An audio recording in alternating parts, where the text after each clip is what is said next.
जय श्री राम। मैं वसंत रावल। आज मैं आपको बताने आया हूं जन्म कुंडली का 8वां भाव खाली हो तो उसका फलादेश कैसे किया जाता है। वैदिक ज्योतिष के अंदर पराशर पद्धति के अंदर टोटल 8 अलग अलग नियम बताए गए हैं। इन 8 नियमों को अप्लाई करने के बाद ही हमें पता चलता है कि जन्म कुंडली का 8वां भाव जो खाली है वो शुभ फल देगा या अशुभ फल देगा। आइए गहराई से जानते हैं अगर 8वां भाव खाली हो तो उसका फलादेश कैसे किया जाता है।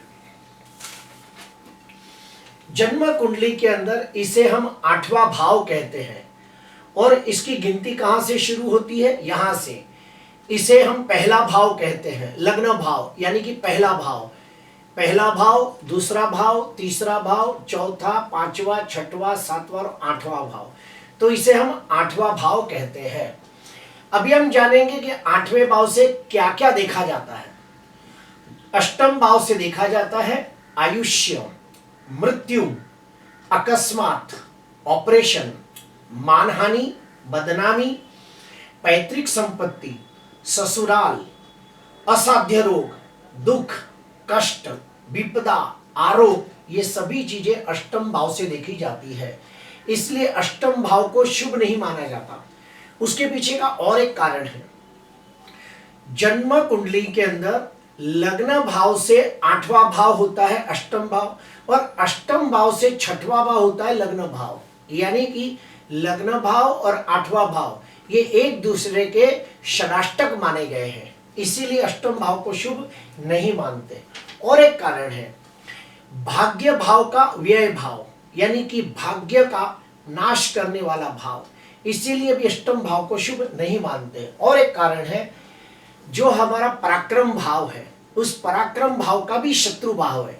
यानी हम जो मेहनत करते हैं, हमारे में जो साहस पराक्रम होता है, उसका भी ये शत्रु भाव है। तो भाग्य का व्यय करने वाला, हमारे पराक्रम को शत्रु करने वाला और लग्नेश का अष्टम भाव होता है, इसलिए इस भाव को बिल्कुल अच्छा नहीं मानते। अभी हम जानेंगे कि अष्टम भाव का फलादेश कैसे किया जाता है। तो उसमें जो सबसे पहला नियम है वो मैं अप्लाई करूंगा। पहला नियम यह है कि अष्टमाधिपति ग्रह कौन सी राशि में बैठा है, ये जानना बहुत बहुत आवश्यक है। जैसे कि आपके सामने देखिए वृषभ लग्न की कुंडली है और वृषभ लग्न की कुंडली के अंदर अष्टम भाव के अंदर धनु राशि बैठी है। आपकी कुंडली के अंदर अष्टम भाव में कोई भी राशि हो सकती है, तो यह नियम हर एक के ऊपर अप्लाई होगा। अगर अष्टमाधिपति ग्रह अगर मान लो स्वगृही हो, उच्च राशि में बलवान हो, या फिर वो मित्र राशि के अंदर बैठा हो तो बहुत अच्छा फल देगा। जैसे आपके सामने देखिए अष्टमाधिपति गुरु मीन राशि में स्वग्रही है, अष्टमाधिपति गुरु कर्क राशि में उच्च का है, अष्टमाधिपति ग्रह मंगल की राशि में बैठा है, तो इसे शुभ मानते हैं। तो इसका फल क्या आएगा? तो ऐसी स्थिति में हम कहेंगे कि अष्टम भाव भले खाली हो लेकिन अष्टमेश बलवान है, तो ऐसे व्यक्ति को दीर्घ आयु प्राप्त होगी। ऐसे व्यक्ति को गुड़ ज्ञान के प्रति रुझान होगा, जैसे कि ज्योतिष शास्त्र, वास्तु शास्त्र, रत्न शास्त्र, तंत्र मंत्र यंत्र जैसे शास्त्र सीखने से अच्छा लगता होगा। इसका इंट्यूशन पावर बड़ा स्ट्रांग होगा। इसे भविष्य में घटने वाली घटनाओं के बारे में पहले से कुछ जानकारी हो जाएगी।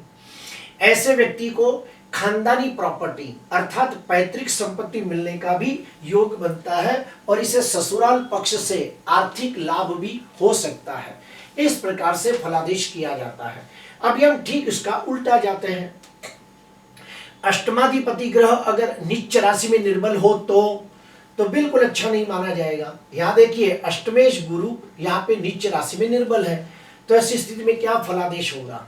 हम कहेंगे कि ऐसे व्यक्ति को अपने जीवन के अंदर कम से कम 1 बार या 2 बार मान हानि के योग बनेंगे।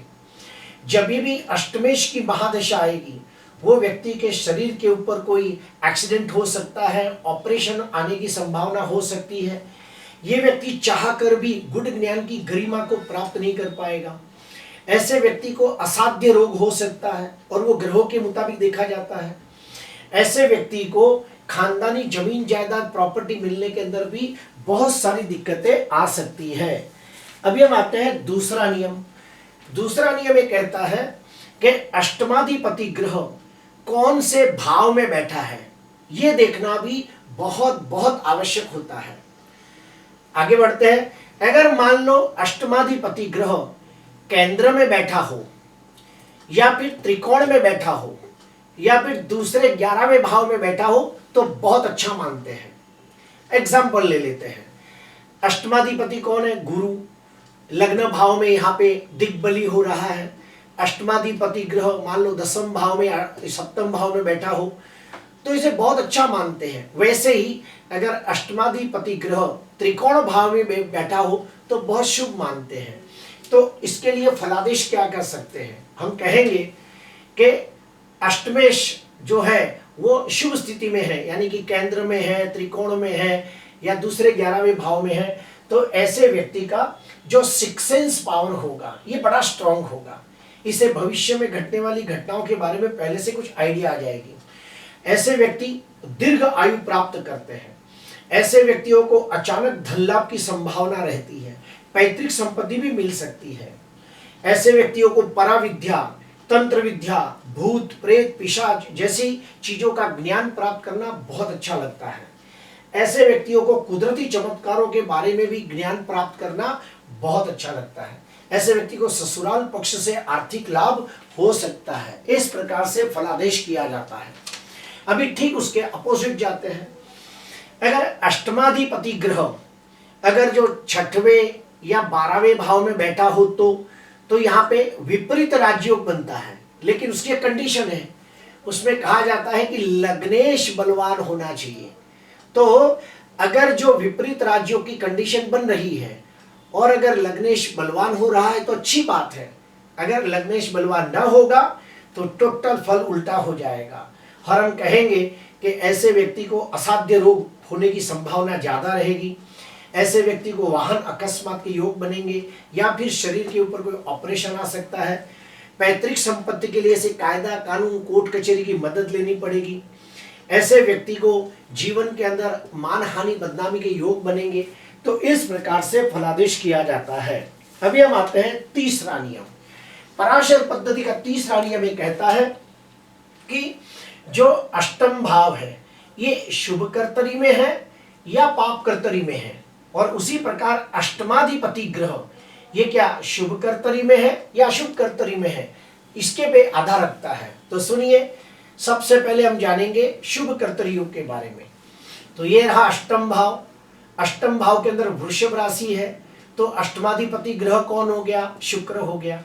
तो अष्टमाधिपति ग्रह आप देखिए चंद्र और बुध के बीच में बैठा है, तो हम कहेंगे कि अष्टमेश शुक्र शुभ कर्तरी योग में बैठा है, तो निश्चित तौर पे बहुत बहुत अच्छा फल देगा। तो जब भी जन्म कुंडली के अंदर आपकी कुंडली में अष्टमेश कोई भी हो सकता है। अगर आपकी कुंडली के अंदर अष्टमेश ग्रह दो शुभ ग्रहों के बीच में हो, अभी शुभ ग्रह कौन कौन से होते हैं?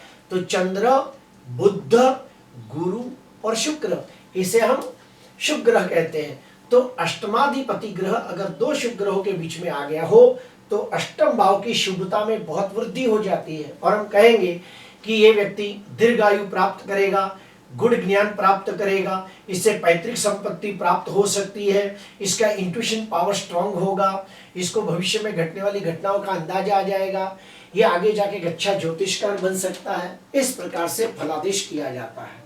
ठीक उसके अपोजिट जाते हैं। अगर अष्टमाधिपति ग्रह अगर पाप कर्तरी योग में हो तो बिल्कुल अच्छा नहीं माना जाएगा, तो अष्टमेश कमजोर माना जाएगा, और जब अष्टमेश कमजोर हो गया तो अष्टम भाव भी बलहीन हो जाएगा। एग्जाम्पल लेते हैं। अष्टम भाव में वृषभ राशि है, उसका स्वामी कौन हुआ? शुक्र हुआ। आप ये देखिए अष्टमेश शुक्र मंगल और शनि के बीच में आ गया है। वैसे ही मंगल और राहु के बीच में भी आ सकता है, शनि और राहु के बीच में भी आ सकता है, मंगल और केतु के बीच में भी आ सकता है, शनि और केतु के बीच में भी आ सकता है। तो अष्टमाधिपति ग्रह जब भी मंगल, शनि, राहु, केतु जैसे दो पाप ग्रहों के बीच में आ जाए तो उसे हम पाप कर्तरी योग कहते हैं, जिससे अष्टमेश की शक्ति कमजोर हो जाती है। और जब अष्टमेश कमजोर हो गया तो अष्टम भाव का फल भी कमजोर हो गया। तो ऐसी स्थिति में हम कहेंगे कि ये व्यक्ति को असाध्य रोग हो सकता है, ब्लड प्रेशर, शुगर, कैंसर, ये सब बीमारियां ऐसे हो सकती है। ऐसे व्यक्ति को जीवन में 1 या 2 बार मानहानि या बदनामी के योग बनेंगे। ऐसे व्यक्ति को खानदानी जमीन जायदाद हासिल न होगी, कोर्ट कचहरी में जाने के बावजूद उसे सफलता प्राप्त नहीं होगी। ऐसे व्यक्ति को वाहन अकस्मात के योग बनेंगे और इसके हाथ या पांव में फ्रैक्चर होने की संभावना हो सकती है। इसको जीवन में दुख, कष्ट, तकलीफों का सामना ज्यादा करना पड़ेगा। ये सब हम कह सकते हैं। अभी हम आते हैं चौथा नियम। चौथा नियम ये कहता है कि अष्टमाधिपति ग्रह अगर कोई शुभ योग बनाता हो तो सोने पे सुहागा जैसा फल मिलेगा। एग्जाम्पल लेते हैं, तुला लग्न की कुंडली के अंदर अष्टम भाव के अंदर वृषभ राशि है और उसका स्वामी कौन है? शुक्र। तो आप देखिए, अष्टमाधिपति शुक्र 10वें भाव के अंदर बुध के साथ लक्ष्मी नारायण नाम का राजयोग बना रहा है। तो हम कहेंगे कि अष्टमेश शुक्र राजयोग बना रहा है, तो शुक्र की स्थिति बलवान हो गई और शुक्र बलवान हुआ तो अष्टम भाव भी बलवान हुआ, तो 8वें भाव का बहुत अच्छा फल मिलेगा। क्या फल मिलेगा? तो सुनिए, हम कहेंगे ऐसा व्यक्ति कम से कम 80 साल के ऊपर की दीर्घायु प्राप्त करेगा। ऐसे व्यक्ति गुण ज्ञान के अंदर बहुत निपुणता प्राप्त कर सकते हैं, जैसे कि ज्योतिष शास्त्र, वास्तु शास्त्र, रत्न शास्त्र, तंत्र, मंत्र, यंत्र जैसे शास्त्र सीख सकता है। ऐसे व्यक्ति को अचानक धन लाभ हो सकता है, खानदानी जमीन जायदाद प्राप्त हो सकती है। ऐसे व्यक्तियों को ससुराल से आर्थिक लाभ या सहायता मिल सकती है। अभी हम उसके ठीक अपोजिट जाएंगे। अगर अष्टमाधिपति ग्रह कोई खराब योग बनाता हो तो बिल्कुल अच्छा नहीं माना जाएगा।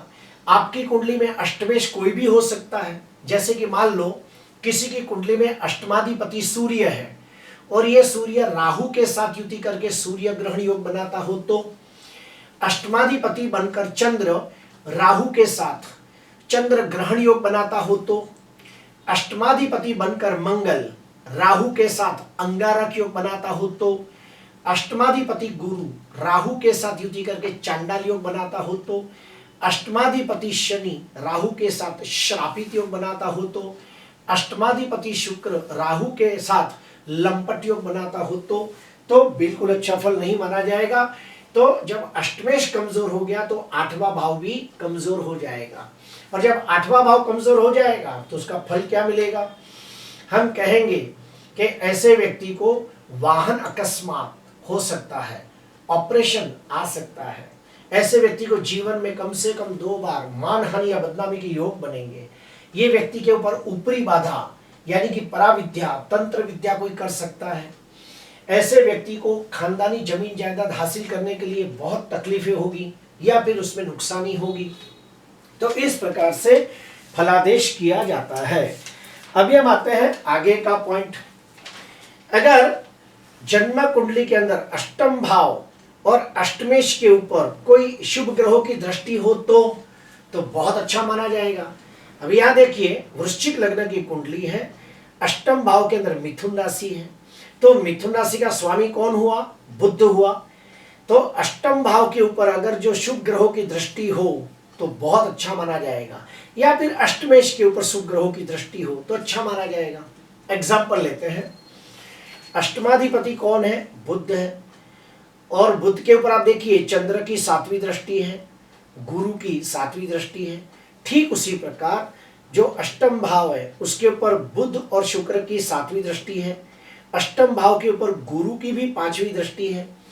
तो नियम ये कहता है कि अष्टम भाव के ऊपर और अष्टमेश ग्रह के ऊपर अगर शुभ ग्रहों की दृष्टि हो तो अष्टम भाव की शुभता में बहुत वृद्धि हो जाती है और उसका फल बहुत अच्छा मिलता है। और हम कहेंगे कि ऐसे व्यक्ति दीर्घायुष्य प्राप्त कर सकते हैं। ऐसे व्यक्तियों को ससुराल पक्ष से आर्थिक लाभ हो सकता है, इन्हें पैतृक संपत्ति प्राप्त हो सकती है। ऐसे व्यक्तियों को गुण ज्ञान प्राप्त हो सकता है, एक अच्छे ज्योतिषकार बन सकते हैं। इनका intuition power, six sense power बड़ा स्ट्रांग हो सकता है। ये सब फलादेश हम कर सकते हैं। अभी आते हैं ठीक उसका उल्टा। अगर अष्टम भाव के ऊपर कोई पाप ग्रहों की दृष्टि हो तो बिल्कुल अच्छा नहीं माना जाएगा। अष्टमेश के ऊपर कोई पाप ग्रह की दृष्टि हो तो बिल्कुल अच्छा नहीं माना जाएगा। एग्जाम्पल आप देखिए, मंगल की चौथी दृष्टि अष्टम भाव पर पड़ रही है, शनि की, नीच के शनि की तीसरी दृष्टि अष्टम भाव पर पड़ रही है, तो अष्टम भाव के ऊपर मंगल की चौथी दृष्टि, शनि की तीसरी दृष्टि होने से आठवां भाव दूषित हो गया। उसी प्रकार मान लो अष्टमेश बुध है, अगर इसके ऊपर शनि की 10वीं दृष्टि पड़ जाए तो, मंगल की चौथी 8वीं दृष्टि पड़ जाए तो बिल्कुल अच्छा फल नहीं माना जाएगा। राहु की दृष्टि पड़ जाए तो ऐसी स्थिति में हम कहेंगे कैसे वाहन अकस्मात के योग बनेंगे, शरीर के ऊपर ऑपरेशन आएगा, मानहानि बदनामी के योग बनेंगे, ससुराल से हमेशा अनबन रहेगा। इस प्रकार से फलादेश किया जाता है। अभी हम आते हैं आगे वाला नियम। जन्म कुंडली के अंदर अष्टम भाव का स्वामी अगर राशि वर्गोत्तमी हो तो बहुत अच्छा माना जाएगा। अब ये राशि वर्गोत्तमी कैसे देखा जाता है तो सुनिए, अष्टमाधिपति ग्रह जन्म कुंडली के अंदर जो राशि में बैठा हो, नवमांश कुंडली में भी उसी राशि में बैठा हो, तो हम कहते हैं वो ग्रह राशि वर्गोत्तमी हो गया। वैसे ही अष्टमाधिपति ग्रह जिस भाव में बैठा हो, नवमांश कुंडली में भी उसी भाव में बैठ जाए, तो हम कहते हैं वो ग्रह भाव वर्गोत्तमी हो गया। तो आपकी कुंडली के अंदर आप देखिए कि अष्टमाधिपति ग्रह अगर नवमांश कुंडली में भी उसी राशि में बैठा है तो राशि वर्गोत्तमी, जन्म कुंडली में ग्रह जो भाव में बैठा है उसी भाव में नवमांश में बैठा हो तो भाव वर्गोत्तमी माना जाएगा। तो इससे बहुत अच्छा फल मिलता है और हम कह सकते हैं कि अष्टम भाव की शुभता में 3 गुना वृद्धि हो गई। वो व्यक्ति दीर्घायु प्राप्त करेगा, वो व्यक्ति को ससुराल पक्ष से आर्थिक सहायता मिलेगी, ये व्यक्ति को गुड़ ज्ञान में रुचि होगी और उसमें निपुणता भी प्राप्त कर सकता है, और ये व्यक्ति को कुछ भी अचानक जमीन जायदाद या फिर लॉटरी या ऐसा कोई भी लाभ हो सकता है। अभी हम आते हैं आगे का नियम। जो अष्टम भाव है उसका जो स्वामी ग्रह है, अगर वो खराब नक्षत्र में यानी कि शत्रु नक्षत्र में बैठा हो तो बिल्कुल अच्छा फल नहीं माना जाएगा। यानी कि अष्टमाधिपति ग्रह शत्रु नक्षत्र में हो तो अष्टमेश कमजोर हो गया, और जब अष्टमेश कमजोर हो गया तो 8वां भाव का फल भी अच्छा नहीं मिलेगा। ठीक उसके विपरीत अष्टमाधिपति ग्रह मित्र नक्षत्र में बैठा हो तो बहुत अच्छा माना जाता है, तो अष्टमेश बलवान माना जाएगा, तो 8वां भाव भी शुभ फल देगा। ये सारी बातों के अलावा भी और 2 बातें हैं। हमें यह भी देखना पड़ता है कि अष्टमाधिपति ग्रह का षड्बल कैसा है। अष्टमाधिपति ग्रह जो है उसे षोडश वर्ग कुंडलियों के अंदर भी देखा जाता है कि षोडश वर्ग कुंडलियों के अंदर अष्टमेश क्या शुभ स्थिति में है, स्वग्रही है, उच्च का है, केंद्र त्रिकोण में बैठा है तो बहुत अच्छा फल देगा। अष्टमाधिपति ग्रह अगर षोडश वर्ग कुंडलियों के अंदर नीच राशि में निर्बल हो, पाप ग्रहों से दृष्ट हो, पाप ग्रहों से पीड़ित हो, 6वें 8वें 12वें भाव में हो तो अष्टमेश को कमजोर माना जाएगा, और जब अष्टमेश कमजोर हो गया तो 8वें भाव का फल भी अच्छा नहीं मिलेगा। और ये सारी बातों का फल कब मिलता है? तो ये सारी बातों का फल मिलता है जब अष्टमेश की महादशा, अंतरदशा, प्रत्युत दशा, सूक्ष्म दशा आती है, तब ये सारी बातों का फल देखने को मिलता है। प्रिय दर्शकों, आज मैंने आपको बताया कि अष्टम भाव खाली हो तो उसका फलादेश करने के लिए कौन कौन से 8 नियमों को अप्लाई किया जाता है। अगर आपको अच्छा लगा हो तो जरूर लाइक करना, सब्सक्राइब करना। नमस्कार।